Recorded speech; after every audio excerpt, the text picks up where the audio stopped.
بسم اللہ الرحمن الرحیم۔ شروع کرتی ہوں اللہ کے نام سے جو بڑا مہربان نہایت رحم کرنے والا ہے۔ کافی ہے ہمارے لیے اللہ اور وہ بہت ہی اچھا کارساز ہے۔ اللہ پر ہی ہم نے بھروسہ کیا۔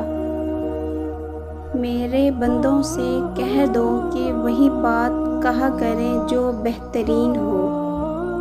رسول اللہ صلی اللہ علیہ وآلہ وسلم نے ارشاد فرمایا، جس نے صبح کی نماز ادا کی وہ اللہ کے ذمے میں ہے۔ دو مسلمان ملاقات کے وقت جب مصافحہ کرتے ہیں تو جدا ہونے سے پہلے ان کے گناہ معاف کر دیے جاتے ہیں۔ اسلام جیسا کوئی مذہب نہیں، قرآن جیسی کوئی کتاب نہیں، حج جیسی کوئی زیارت نہیں، مدینہ جیسا کوئی شہر نہیں، اور نماز جیسی کوئی عبادت نہیں۔ بے شک کیا تم اس بات سے بے خوف ہو گئے ہو کہ آسمانوں والا تمہیں زمین میں دھنسا دے اور اچانک زمین لرزنے لگے، اور صبح شام اپنے رب کی تسبیح کیا کرو۔ رسول اللہ صلی اللہ علیہ وآلہ وسلم نے فرمایا، میں اس شخص کے لیے جنت میں ایک محل کا ذمہ دار ہوں جو حق پر ہوتے ہوئے بھی جھگڑا چھوڑ دے اور کسی بھی ایسے شخص کی باتوں میں نہ آنا جو بہت قسمیں کھانے والا بے وقت شخص ہے۔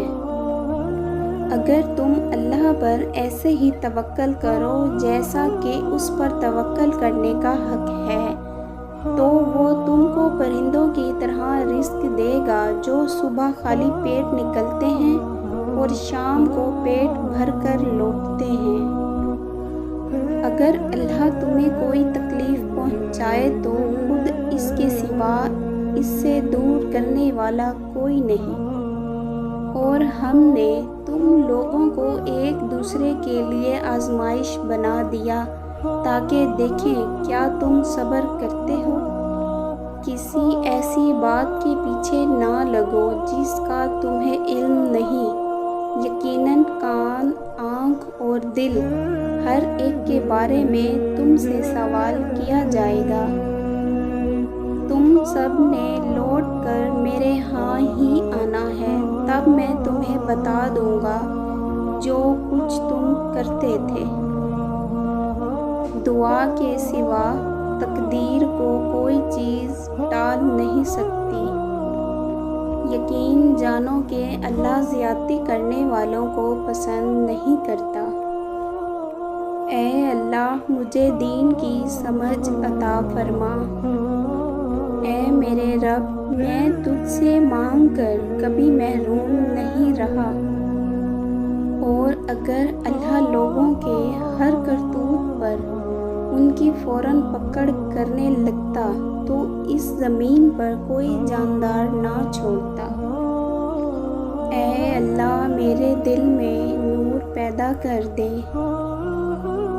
وہ سب مہربانوں سے بڑا مہربان ہے۔ بے شک سبحان اللہ۔